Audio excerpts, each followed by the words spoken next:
Okay, from the video Respiration Part 1, we've mentioned the reason behind why we have to perform respiration. The reason because we need to use energy to perform daily activities. While perform respiration, this is performed in the cell, okay, and we need both glucose as well as oxygen. That's why we need food and we need to perform breathing as well, okay. So today we'll continue to talk about how can we transport the oxygen to the cell. Okay, so let's start. So first of all, the oxygen is taken from the fresh air, and then the fresh air will be bring into the lung, into your lung. So after being absorbed into the blood, then the blood will bring the oxygen into the cell. So right now we will first talk about how can we transport the oxygen from the lung to the blood itself. Okay? So last time we've mentioned how we bring the oxygen from the air to the lung. Okay? Oxygen, O2. Okay, so because we need to bring the oxygen from the air to the cell itself. Okay, also oxygen. So we know that this is through blood. Okay, so after performing respiration inside the cell, so some waste product will be produced, such as carbon dioxide. Then the carbon dioxide will also bring back to the lung, and the lung also breathe out the air with high oxygen uh, concentration. Okay, so the process performing in the lung is happen at a place called alveolus. Alveolus. This is the place where we perform gas exchange. What do we exchange? So we take in oxygen and we give out a carbon dioxide. Okay. So first of all, where is the alveolus? So let's have a quick review. So this is the structure of the lung. While the lung travel through the trachea and then enter to the bronchiole, and it will end it with alveolus. Alveolus you may consider is a structure similar to a grape. Okay, so this is a grape.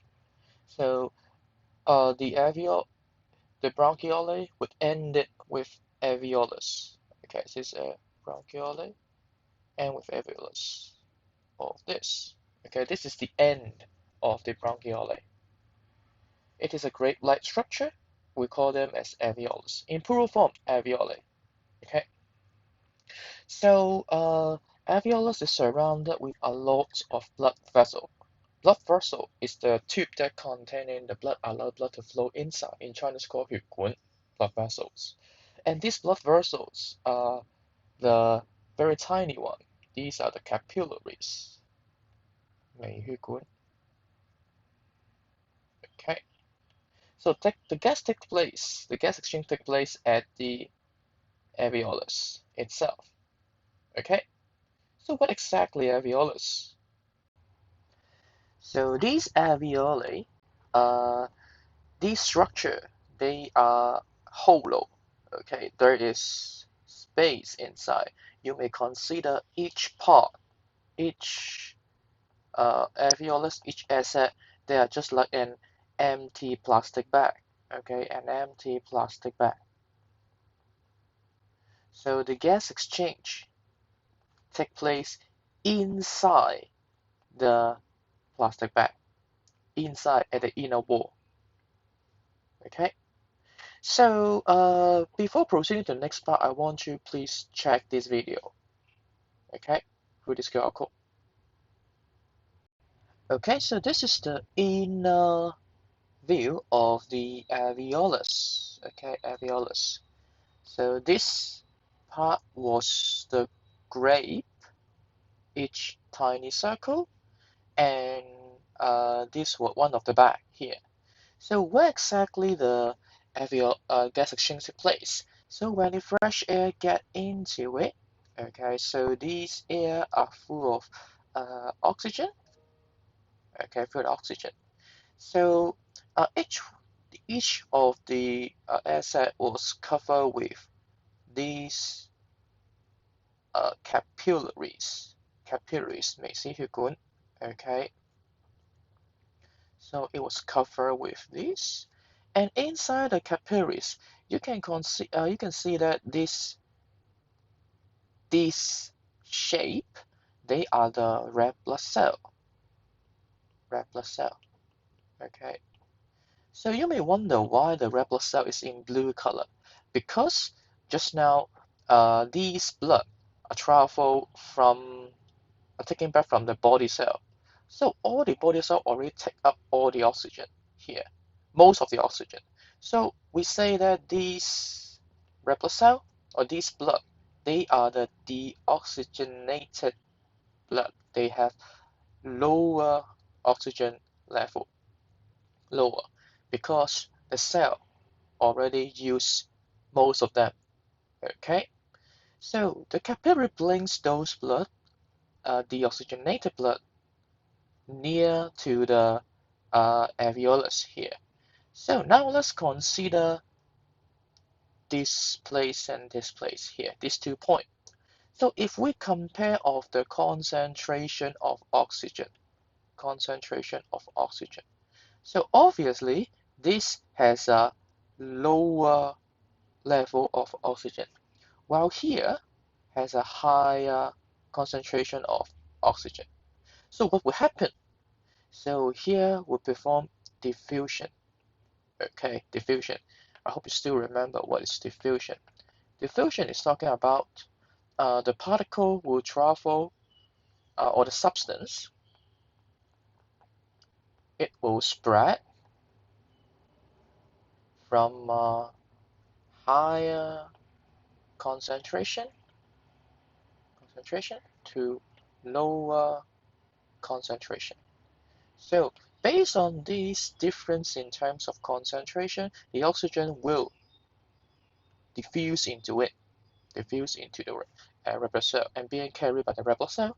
So that's why you can see the color right now become red. In this chapter, we'll use the red color. The red color stand for the, oh, I should use this one.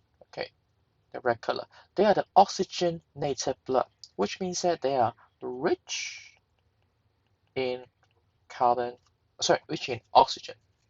Okay, so can any student think of how about carbon dioxide? We have mentioned about gas exchange. Okay, so not only oxygen but also carbon dioxide. So think about the concentration of carbon dioxide. Consider, let me use the blue one here. Okay, consider this spot and this spot. Both point A or point B, which one has a higher concentration of carbon dioxide? A or B? Obviously, A has a higher concentration of carbon dioxide. Why? Because these blood are come from the body cell. So they have just performed respiration. So these respiration will give up carbon dioxide and it was carried by the blood as well. So that's why here has a higher concentration of carbon dioxide while here has a lower carbon dioxide content. So what happened? Again, diffusion from high concentration to low concentration. So which means that carbon dioxide will diffuse from the blood to the air in the alveolus. So that's why we call this process as gas exchange. And not only oxygen, but also carbon dioxide. Okay, so the gas exchange takes place in the alveolus. So gas exchange takes place in the alveolus and mainly based on diffusion. Okay, diffusion is not a very effective, quick way, but although it does not take up any energy, but it is not very quick. Okay, a little bit slow. That's why, in order to make it more effective, so alveolus have certain features to speed up this process. So first of all, the alveolus has a very extensive folding. Extensive folding, you may consider here. Okay, so there's a lot of alveolus, a lot of asset. So this can improve, has a higher respiratory surface area. Okay, so the one I highlighted in yellow, they are the features, they are the structure. Okay, so that's why they have a higher surface area, which can improve or have a better gas exchange. The second part, let's consider here. Okay, so this is one of the cell. Okay, a cell. So why I have to point out this one? Because I want to show you that alveolus and the capillary. In fact, the thickness, the distance here is very, very short. Okay, a short distance. So this short distance, because of thin wall of the alveolus, how thin? Well, it has one cell thick only. Okay, it should be the minimum distance that's uh, in a in the living things that can achieve. Okay, only one cell. Okay, this short distance provide a short diffusion distance. So that's why the diffusion take place here and uh, here is very, very, very, very quick because of the short distance. The next part, the next part, uh, please consider this diagram. Okay, this diagram. Can you see there is a layer here? Okay, a layer here, a layer here. Okay, this layer we call it as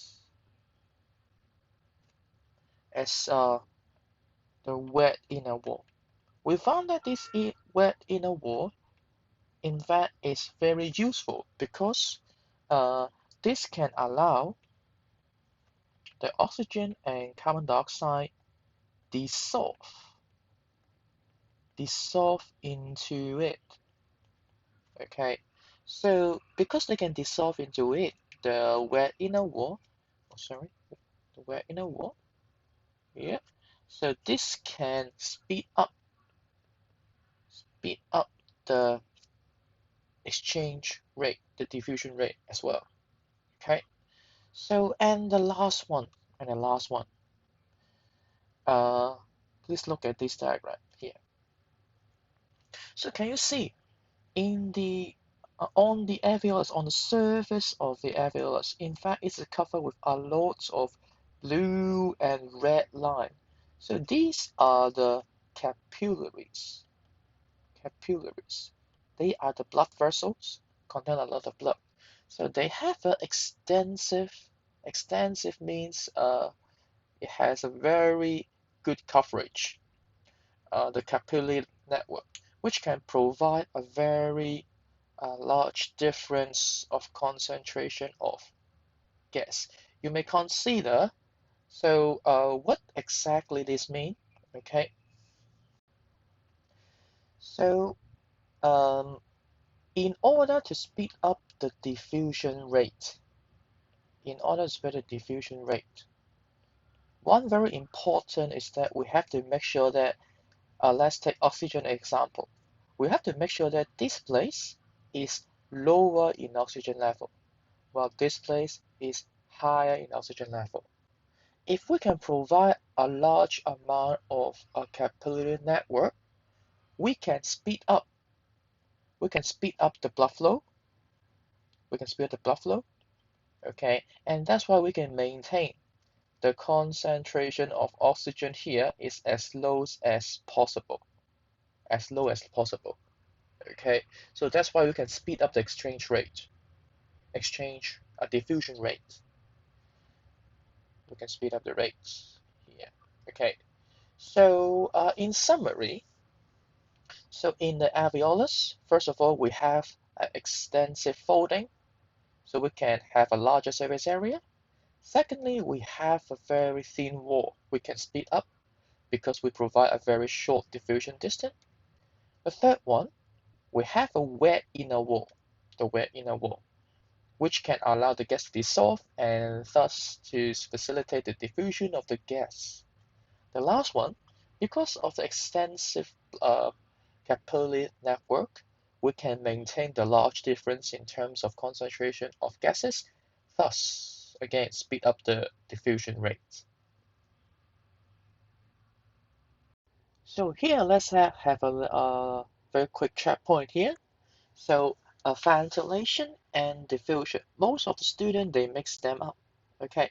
So ventilation here means the movement of air in and out of the lung.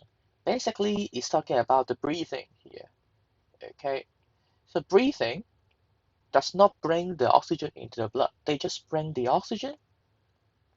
They just bring the oxygen to the lung, only to the lung.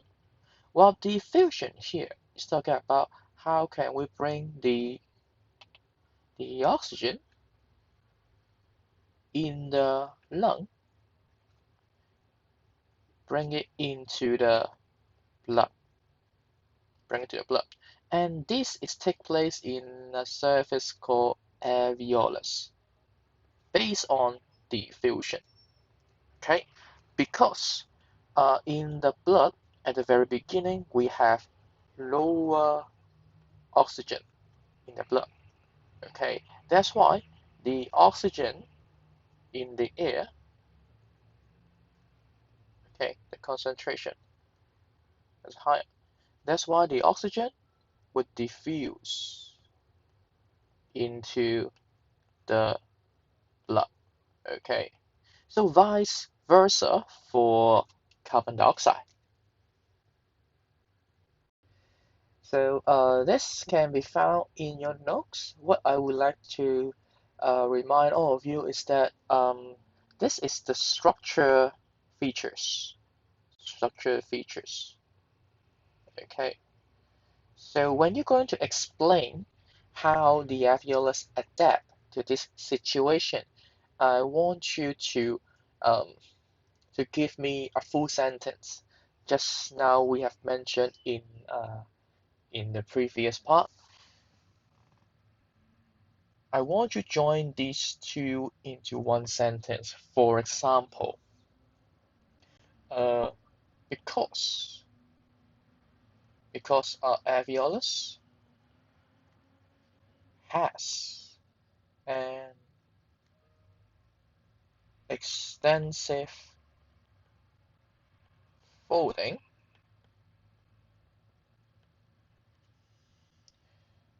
so it can provide a large respiratory surface for gas exchange. I want you to um, join them in the sentence in order for the explanation of how the alveolus suit this situation, gas exchange. Okay, so similar for the rest of them.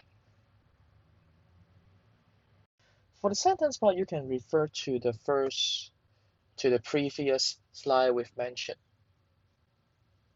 So the next part, we're going to talk about the difference in terms of the inhaled air and exhaled air. First of all, let me point out. So we have mentioned about a lot of breathe in, breathe out, inhalation, exhalation. So first of all, uh, I want you to I want to clarify that inhaled air here basically means fresh air. So inhaled air, this is stand for the air just being breathed in. Okay, just breathe in, just breathe in. Okay, so basically it is similar to fresh air. While the exhaled air, they are the air breathe out, breathe out. So now let's consider what's the difference in terms of their content before breathing in and after breathing out. So because of the respiration, okay, and the diffusion takes place in the alveolus inside the lung. So our body needs oxygen, okay, and our body will also release carbon dioxide. That's why this is the inhaled air, which means that fresh air. Okay, this is original level. So you may consider the original air has a higher oxygen level, while the breathed out air has less. Well, obviously, because we need to use it in the respiration. So similar to the carbon dioxide. Okay, so the breathed out air has a higher carbon dioxide because it is produced in the respiration. Um, Also, in terms of water vapor, usually, so we would say that uh, the breathed out air is more moisture. It is saturated. Saturated here means full of, so full of water vapor. Water vapor. Okay, so the reason is very simple because of the moisture evaporate from the surface of the alveoli. So this is the alveolus, and the moisture we are talking about here, the wet inner wall. Okay, this would evaporate, so that's why some water can be found. That's why the water vapor usually would say that saturated in your breath, in your breath. Okay. Moreover, the temperature would also be warmer. Okay.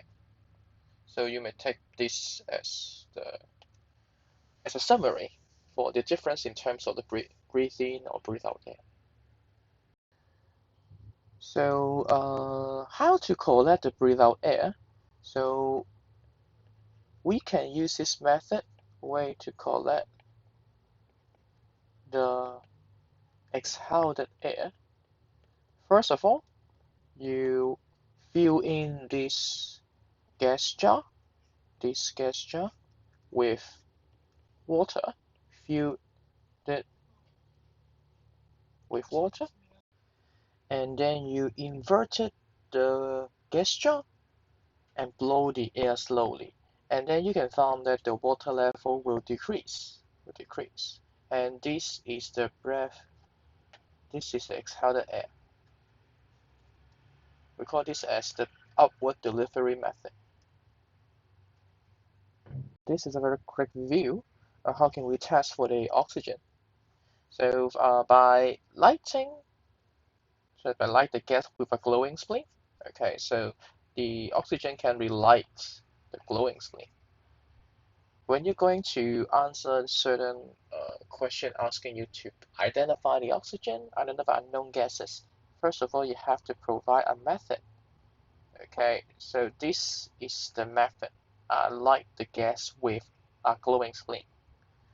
While the observation, okay, this is the observation. Okay, so remember when you were asked to identify certain unknown substance, they always asking you to tell me the method and the expected observation. But however, when we're going to identify, so the concentration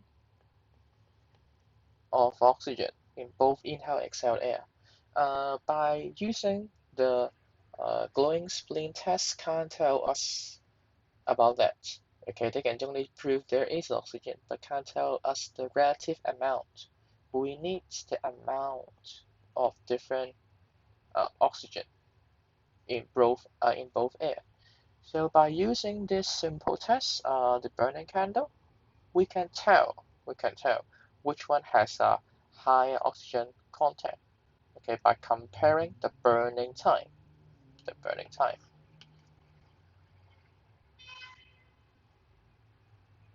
So besides oxygen, we also would like to compare the level of carbon dioxide. Okay, so this is a method you have learned it before for identify the gases. Again, the method very simple: bubble the gas into lime water, and the observation, the carbon dioxide can turn the clear lime water to milky. Okay, but however, right now again we want to compare the carbon dioxide, the content, the concentration. Okay, for the breathe in and breathe out air. How can we do so? So we can use this indicator. Okay, so this is the hydrogen carbonate indicator. Why we have to use this? Because it is very sensitive to the level of the oxygen. So normally speaking, it was red. It was red. Okay, just for information, in the air, originally there's around 0.03% of carbon dioxide. When it is 0.03, that is the level of the carbon dioxide in the air, it was red. Okay. However, when the level is lower than, excuse me, when the level is lower than 0.03, the color would turn purple. Okay, this is less than 0.03. While if the situation is the opposite, has a very high level of carbon dioxide, it will turn yellow. Okay, so students, you have to remember these three colors: red, purple, and yellow. So which means that if we're going to uh, collect the inhaled air by using this gas jar, and then we add the indicator into it after closing it with a glass lid, and we shake it.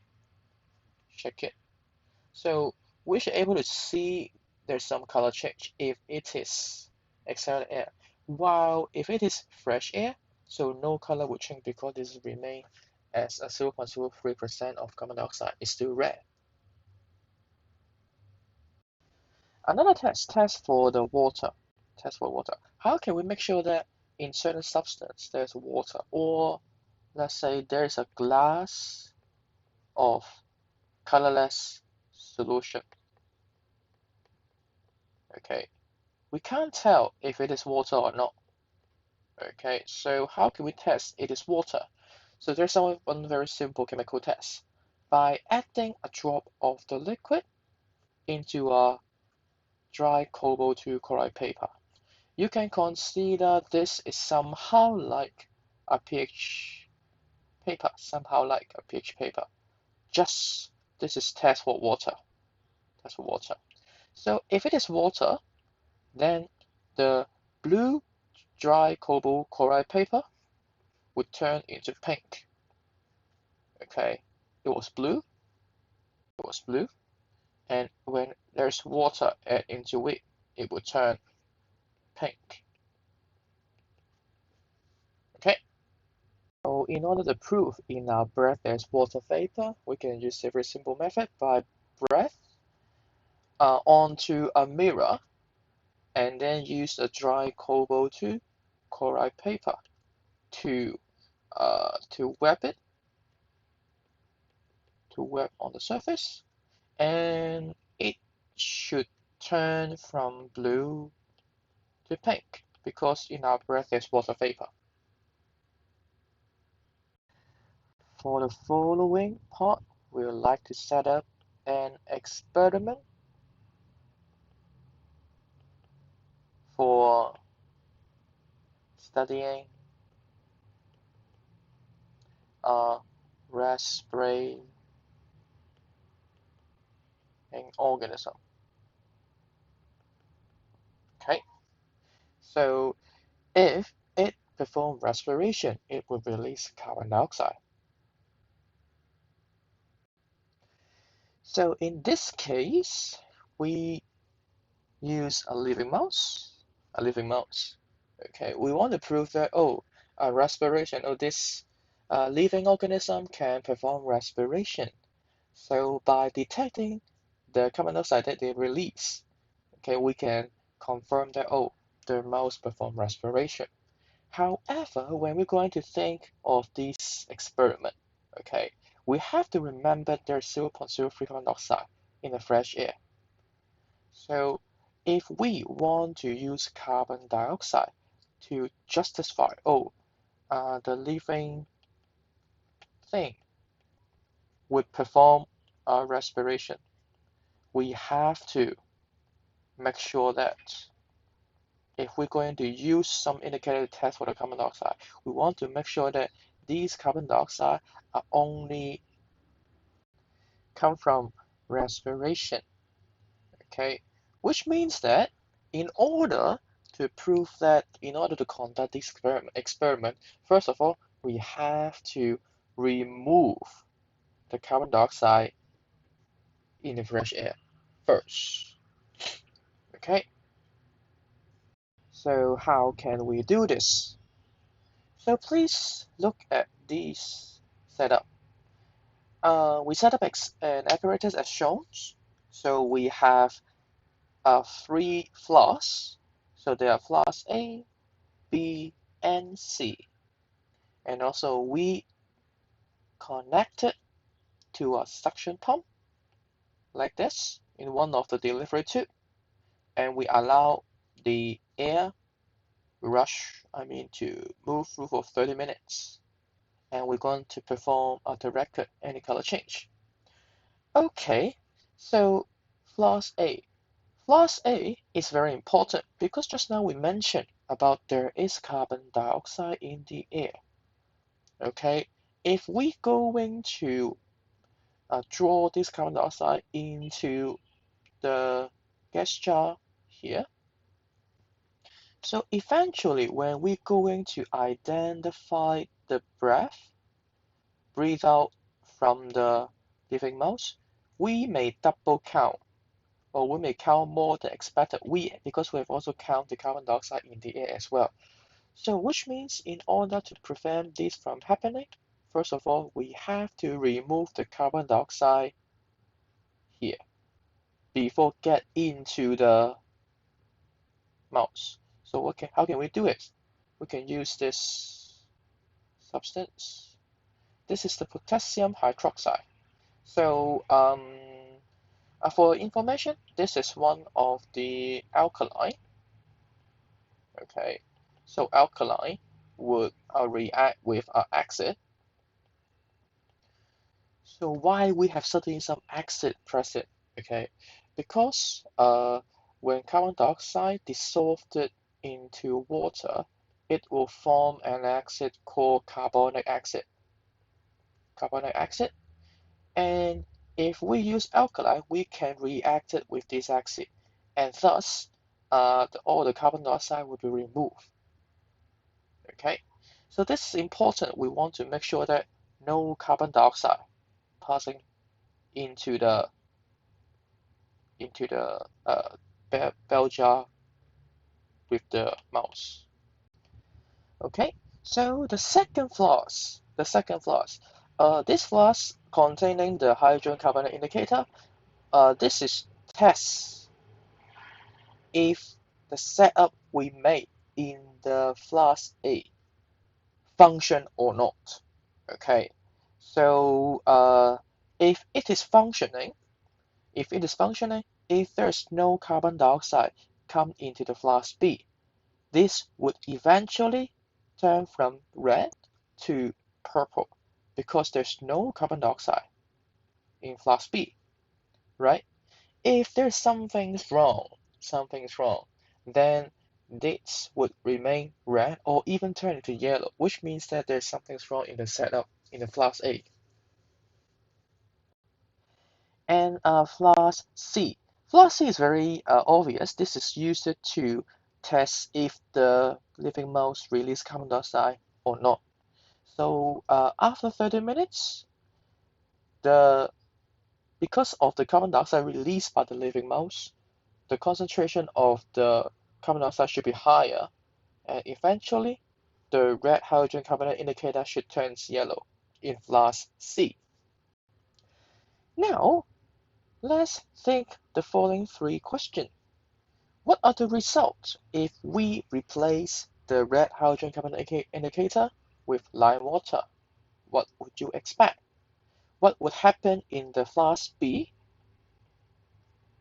So because there's no carbon dioxide from this flask A, so which means that this lime water should remain colorless, okay, because there's no carbon dioxide. However, for flask C, because the mouse did breathe out carbon dioxide, and that's why when the carbon dioxide pass into the lime water, so the clear lime water eventually after 30 minutes here would turn milky. Okay, this is the result if we replace with the lime water. Okay, the second question, why we have to use a suction pump here? So the suction pump is here, in fact, is very important. The suction pump, we want to ensure that the air flow in one direction. You can think of if there's no suction pump, so air can either come in this way, or air can also come in this way. So what will happen? So the color change here may not be due to the living mouse, maybe just because of the air here pass into the indicator and cause the color change. That's why we want to make sure that air flow in one direction. Okay. Moreover, if there's no suction pump, here also contain carbon dioxide. So this color may also change because of the carbon dioxide, but not the one released by the living mouse. The last question, this is a little bit difficult. Why one of the delivery tube must be inserted into the solution in each flask? We're talking about here, here, and here. Now, students, imagine if we did not do so. Imagine if it is something like this. If we just allow the gas at the tube without immerse into the water level, what we expect? So in flask A, so the incoming air still contain carbon dioxide. So that's why the carbon dioxide cannot be removed in flask A. Moreover, in flask B, okay, if we do not do so, the indicator may not change color. May not change color.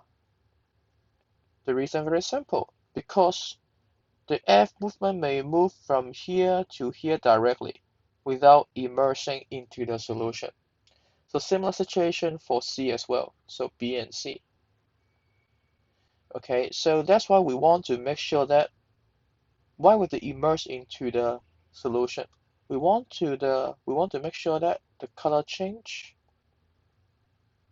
of the solution is due to the incoming air. If we do not do so, the indicator may not change color in 30 minutes. Besides using living things, we can also use germinating seeds. Okay, so the experiment is much more simple. Okay, so we just have to put those germinating seeds into moist cotton. Well, the moist cotton is supported with our wild gauze to prevent the cotton fall into the lime water below. Okay, but you can see that we have a certain setup. First of all, the moist cotton, because we need to provide the water for the seed for germination, water. Okay. Secondly, we have to sterilize the surface. Sterilize here means kill the bacteria or microorganism on the surface. Why we have to do so? Because, as we have mentioned before, all living things perform respiration. Respirate. Okay. So, because right now we want to study the living germinating seeds. Think about it. If there is some bacteria on the surface, this is seed, on the surface of the seed. So the change of the lime water may be caused by the carbon dioxide released by the bacteria, but not the seed itself. Okay, so this may give us the wrong results, may interfere our result. That's why, first of all, we want to remove all the microorganisms on the surface of the seed first. Okay, so students, you may wonder why we do not do so for the living mouse. I was saying this thing because the seeds, in terms of the carbon dioxide release or the respiration rate, is much smaller than the mouse. Okay, so carbon dioxide release, the seeds release much less than a mouse. So which means that the carbon dioxide amount would be strongly affected if there is bacteria on the surface of the seeds. However, for mouse, even there is some bacteria on the surface, it will not affect the result very much because the mouse uh, release much more carbon dioxide. Okay, so this is the first setup. While the control setup, okay, because right now we want to perform an experiment that, we want to justify that, the living germinating seed will perform respiration. So in order for us to compare, we have to put a control experiment for us to compare our results. Living, that's why we have to use another set of experiment. We use boiled seeds. So this is to compare our result. Oh, because it is living, that's why it will release carbon dioxide. Okay, it's not because of other factors. This is for us for compare the experiment. We call this as control experiment. In Chinese called 对照實驗.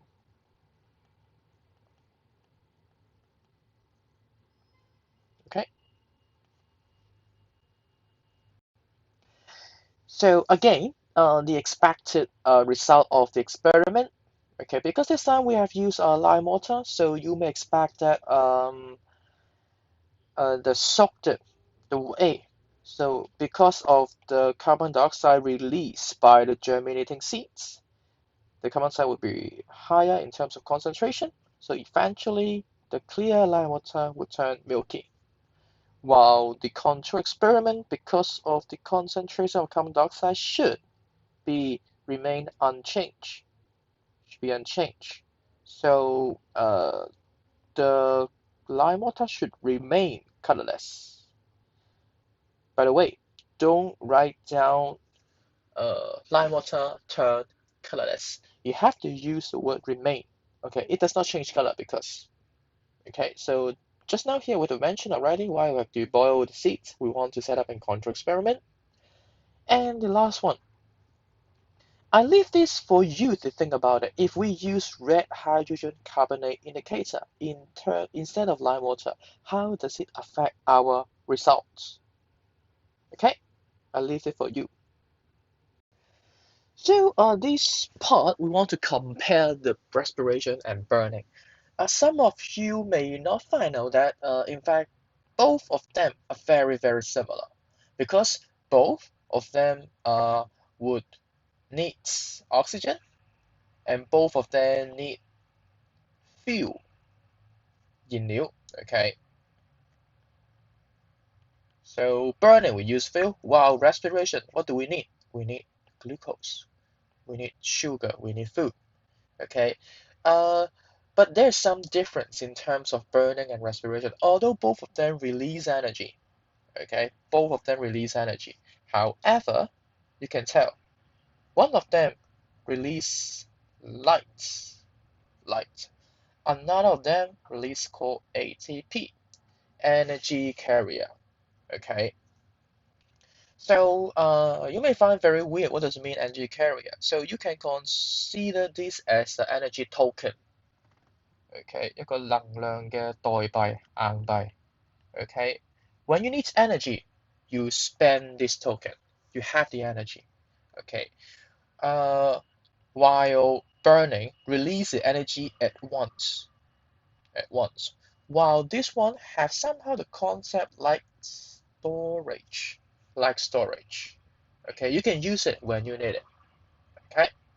Another point would be burning is a very rapid and uncontrolled reaction.